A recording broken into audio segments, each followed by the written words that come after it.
processed no crude in January. And Bitcoin loses over $120.78 billion in 24 hours. Those are the headlines. Now the details. As revenue from oil nosedives following incessant global price fluctuations, the federal government is now channeling efforts to the development of minerals in the mines and steel industry to shore up foreign exchange earnings. Officials of the Federal Ministry of Mines and Steel Development said on Wednesday that while there had been concerted efforts to develop various minerals in the sector, much emphasis had been placed recently on the development of bitumen, barite and gold. They disclosed that the government, through the Mines and Steel Ministry, was striving to diversify the Nigerian economy away from oil as the major foreign exchange earner for Nigeria. They also confirmed that large quantities of gold had been discovered in various locations in Zamfara and Osun states.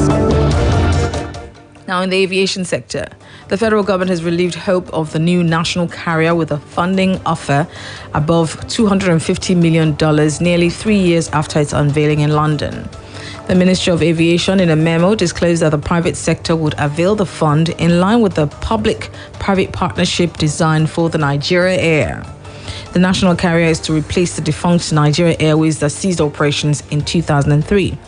The replacement was designed as a PPP project with the federal government likely to own as much as 10% stake. In an update on where the aviation road map currently stands, the ministry stated that the national carrier would soon come upstream.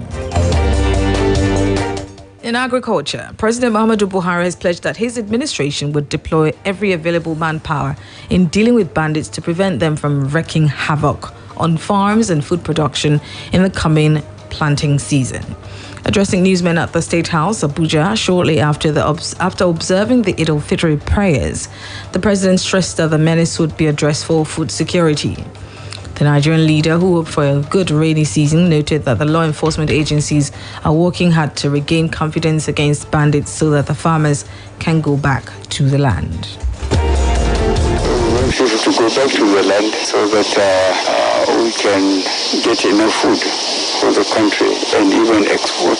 And we are hoping Nigerians will understand the problem. Nigerians know at which stage we came, 2015, what stage we are now, both on security, both on economy. And we are going by the constitution, we are doing our best. But with the resources available and the manpower available to us, we are working very hard. And I think the National Assembly is cooperating very well. With the resources available to us, they are certainly giving us priority in our requirements, and we are doing our best. The important thing is the elites must make the attempt to understand the military. And on to the telecommunications sector. As part of new security measures in the country, especially crimes associated with mobile phones, the federal government has put in place a new policy to tackle phone theft crimes in the country. Tagged Device Management System, DMS, which will be managed by the Nigerian Telecommunications Commission, NCC. The strategy will serve as a repository for all registered mobile phones, International Mobile Equipment Identity, IMEI, and owners of such devices in the country. The IMEI is a 15-digit unique number for mobile devices that identifies each mobile device and its model specification, which can be used in the tracking of stolen phones. This new development is contained in the revised National Identity Policy for SIM card registration, recently unveiled by President Muhammadu Buhari, Minister of Communications and Digital Economy, Dr. Isai Pantami, Chairman of the NCC, Professor Adeolu Akondi, and the Executive Vice Chairman of the NCC, Professor Umar Dambata. According to the 45-page document, the DMS will serve as a database for sharing information on the stolen devices across all networks.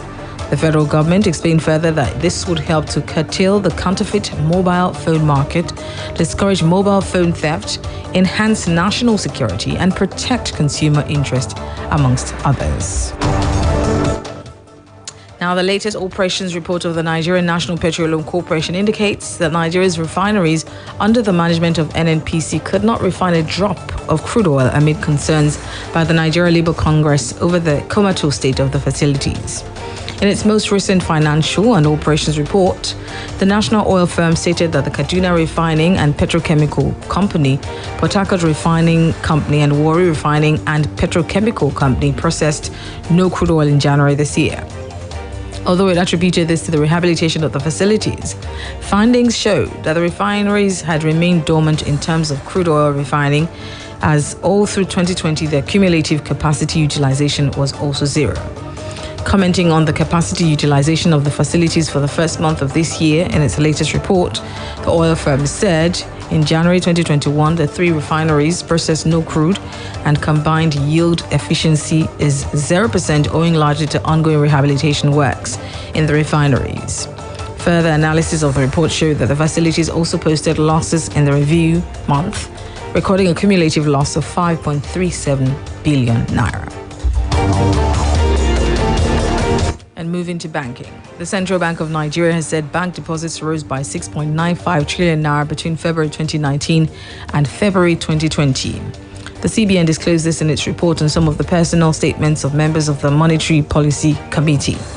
The Apex Bank, however, said that there were moderate declines in returns on equity and returns on assets, and a significant rise in the share of operating incomes in total interest incomes of deposit money banks. The CBN also disclosed in its latest monthly economic report for January that broad money supply declined in January 2020 due largely to the fall in net domestic assets of depository corporations, which more than offset the growth in net foreign assets. Now, Bitcoin has lost more than 10% of its value in 24 hours. Above $120.7 billion was wiped away when investors' confidence in the digital currency tanked after Elon Musk, CEO of Tesla, revealed that Tesla was going to halt accepting Bitcoin as payment for its cars. Tesla began accepting Bitcoin in March. In its first quarter earnings, the company revealed that it had grown its Bitcoin holdings to $2.5 billion.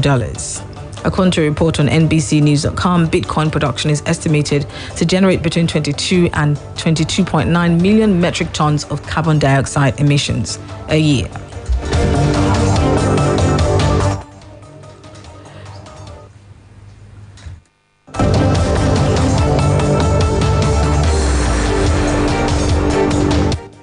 Well, that's all we have for you today on Business Splash on Splash 105.5 FM, your integrity station. Do join us next week for another edition. Until then, I'm Ronke Giwa Onafuwa. Good morning and thank you for listening.